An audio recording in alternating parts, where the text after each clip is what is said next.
Hello दोस्तों, आज के वीडियो में हम बात करेंगे कंस्ट्रक्शन साइट रिलेटेड एक्टिविटी के बारे में। और इस एक्टिविटी में सबसे पहले बात होगी कवर ब्लॉक के बारे में, दूसरी बात करेंगे हम स्टीरअप या लेटरल टाइल्स के बारे में, देन बात करेंगे हम रेनफोर्समेंट चेयर बार के बारे में, क्यों प्रोवाइड करना है, देन हम बात करेंगे ग्रेड ऑफ कंक्रीट और लास्ट में हम बात करेंगे जनरल नोट्स की ड्राइंग में दिए गए जनरल नोट्स को कैसे पढ़ना है। लेकिन आज के वीडियो में सबसे पहले बात होगी किसके बारे में, कवर ब्लॉक के बारे में।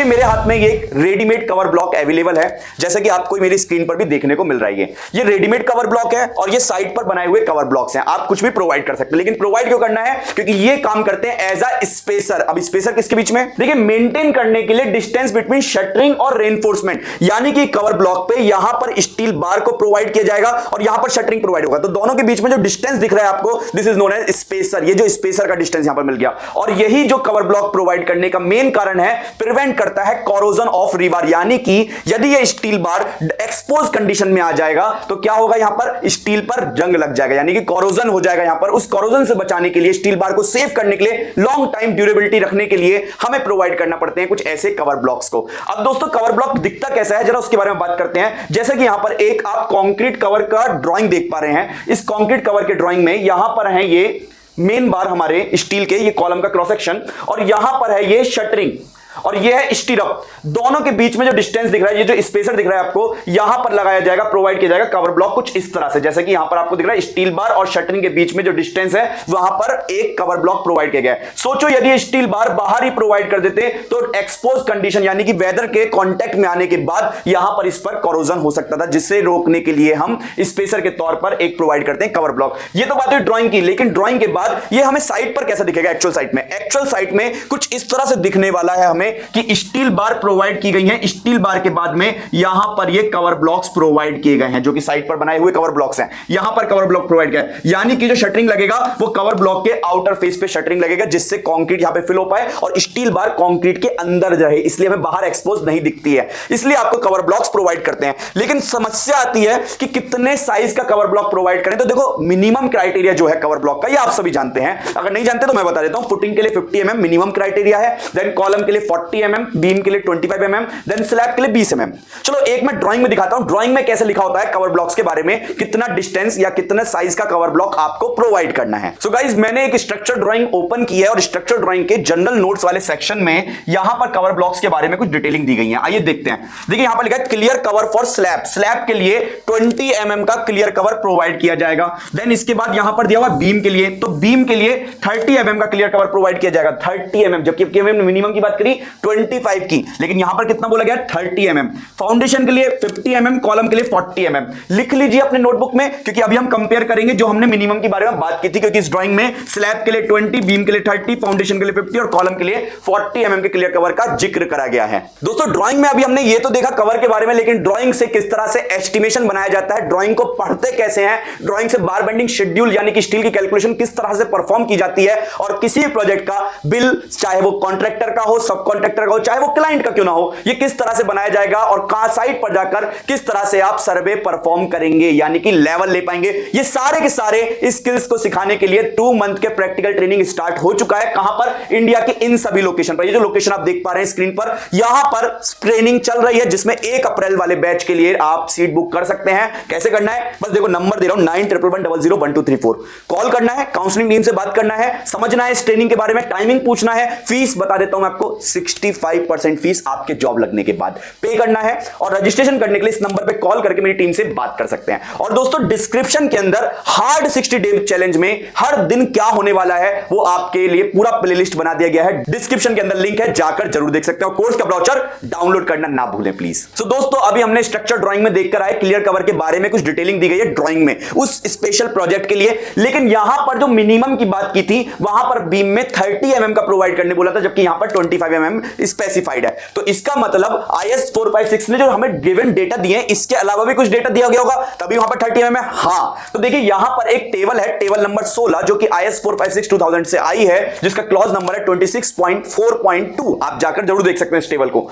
इस टेबल में एक एक्सपोजर कंडीशन लिखी है। व्हाट इज एक्सपोजर कंडीशन, जैसे कि मैंने स्टार्टिंग में आपको बताया कि एक्सपोजर कंडीशन होता है कि वेदर के कांटेक्ट में किस पोजीशन में आ रहा है। यदि एक्सपोजर कंडीशन माइल्ड है, मॉडरेट है, सेवियर है, वेरी सेवियर है, है, एक्सट्रीम है, तो उसके कंडीशन में nominal concrete cover in mm not less than, यानी कि इससे कम तो नहीं होना चाहिए। अगर माइल्ड एक्सपोजर कंडीशन है तो 20 mm से नीचे नहीं होना चाहिए आपका कवर। मॉडरेट सिचुएशन है तो 30 mm, सेवियर है तो 45, वेरी सेवियर है तो 50 और एक्सट्रीम है सिचुएशन तो 75 mm का नॉमिनल कवर प्रोवाइड करना रहेगा। लेकिन दोस्तों mild exposure, moderate exposure, severe, very severe, extreme situation कैसे पहचाने? देखिए माइल्ड एक्सपोजर की बात करें तो स्ट्रक्चर, ऐसे स्ट्रक्चर जो कि not expose to aggressive environment से, जो एक्सपोज्ड नहीं है, जिसमें प्रोटेक्टेड फ्रॉम डायरेक्ट वेदरिंग, मतलब कि डायरेक्ट सनलाइट, डायरेक्ट वेदरिंग के कांटेक्ट में नहीं है। जैसे कि आप समझिए स्लैब और beam inside the building, building के अंदर हैं तो डायरेक्टली किसी भी तरह से वेदर कांटेक्ट में नहीं है, तो ऐसे कंडीशन पर आप 20 mm का कवर प्रोवाइड कर सकते हैं। कैसे? जो एलिमेंट है जो कंट्रोल्ड एनवायरनमेंट में है,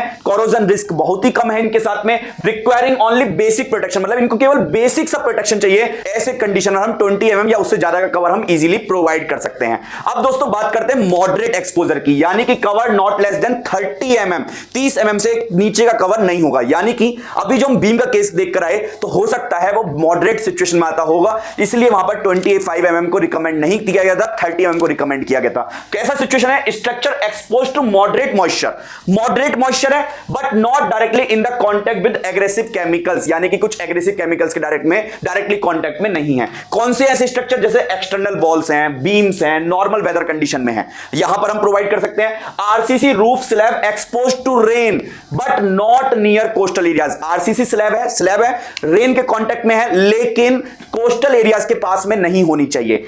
वाई 30 mm? क्योंकि external element face occasional water exposure, यानी कि बीच बीच में यहां पर पानी आता रहता है, जिसकी वजह से हम यहां पर प्रोवाइड कर सकते हैं मॉडरेट एक्सपोजर कंडीशन को, और 30 mm से नीचे का कवर यहां पर प्रोवाइड नहीं करना है क्योंकि इंक्रीज करता है रिस्क ऑफ रेनफोर्समेंट कोरोजन का, कोरोजन होने के चांसेस रेनफोर्समेंट में ज्यादा हो जाते हैं, इस वजह से आपको ऐसे सिचुएशन को मॉडरेट एक्सपोजर कहा जाता है। नेक्स्ट आता है गाइस सेवियर एक्सपोजर, जहां पे cover not less than 45 mm से नीचे का कवर नहीं प्रोवाइड करना है। कौन सी सिचुएशन होंगी? ऐसे स्ट्रक्चर जो कि फ्रीक्वेंट वेटिंग और ड्राइंग, मतलब कि पानी पड़ता है और सूख भी जाते हैं जल्दी, leading to higher corrosion risk, ऐसे स्ट्रक्चर में कोरोजन लगने का रेनफोर्समेंट पे ज्यादा चांसेस हो जाते हैं। कौन से स्ट्रक्चर है? कॉलम बीम इन कोस्टल सिटीज, जैसे कि मुंबई है, चेन्नई है, कोलकाता है, यहां पर क्या है? ये कोस्टल एरियाज हैं।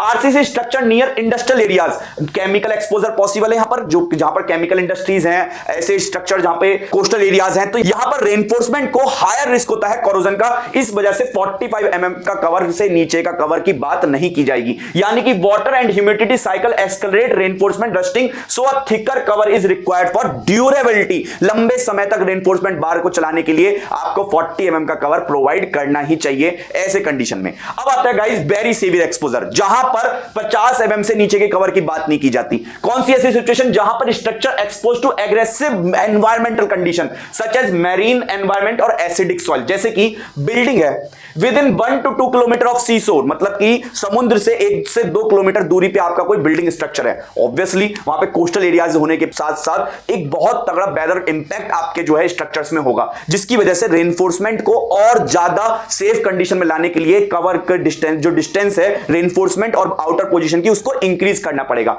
जैसे कि वाटर ट्रीटमेंट प्लांट हमेशा जो है वाटर के संपर्क में रहेंगे, sewage plant, chemical exposure present होगा वहां पर, तो इस वजह से यहां पे 50 mm का कवर प्रोवाइड करें। क्यों? Salt laden air and chemical increases the corrosion rate requiring extra concrete protection हमें प्रोवाइड करनी पड़ेगी with the help of this concrete cover. यानी कि ये जो कंक्रीट कवर है मल्टीपर्पस है, यहां पर आप इस तरह से अगर स्टील बार को प्रोवाइड करेंगे तो ये 20 mm का 25 mm का पोजीशन एक्वायर करेगा, आप इस तरह से प्रोवाइड करेंगे तो 20 mm का पोजीशन एक्वायर करेगा, आप यहां से कुछ इस तरह से पोजीशन एक्वायर कर देंगे तो ये आपका 40 mm एक्वायर कर लेगा, और इस तरह से प्रोवाइड करेंगे और ऐसे रखेंगे सरफेस है तो ये 50 mm का सरफेस एक्वायर कर लेगा। तो ये बात है वेरी सीवियर की। Last one is extreme exposure, यानी कि cover not less than 75 mm से नीचे का कवर तो होना ही नहीं चाहिए। जैसे कि ऐसे स्ट्रक्चर्स जो कि अंडरग्राउंड स्ट्रक्चर है, हाईली एसिडिक है, जहां पर चिमनीज है, कूलिंग टावर है, इंडस्ट्रियल जोन्स है और एसिडिक फ्यूम्स है, ये एक्सट्रीम सिचुएशन है किसी भी कंक्रीट मेंबर और रेनफोर्समेंट के लिए। Structures expose to highly corrosive environment including sea water immersion and extreme weathering, यहां पर आपको 50 mm का कवर क्यों प्रोवाइड करना चाहिए? क्योंकि कांस्टेंट वाटर और chemical exposure rapidly deteriorates concrete making maximum protection essential, यानी कि ये रेनफोर्समेंट बार और आपके आउटर सरफेस के बीच में एक स्पेस 75 mm से कम नहीं होना चाहिए यदि आपका स्ट्रक्चर ऐसे सिचुएशन में लाए कर रहा है जो कि अंडरग्राउंड स्ट्रक्चर जहां पे एसिडिक सॉइल्स हैं। इसलिए कहा जाता है जैसे कि राफ्ट की हम प्रोवाइड कर रहे हैं फाउंडेशन, तो वहां पे 75 mm का कवर भी कंसीडर किया जाता है ड्राइंग्स में।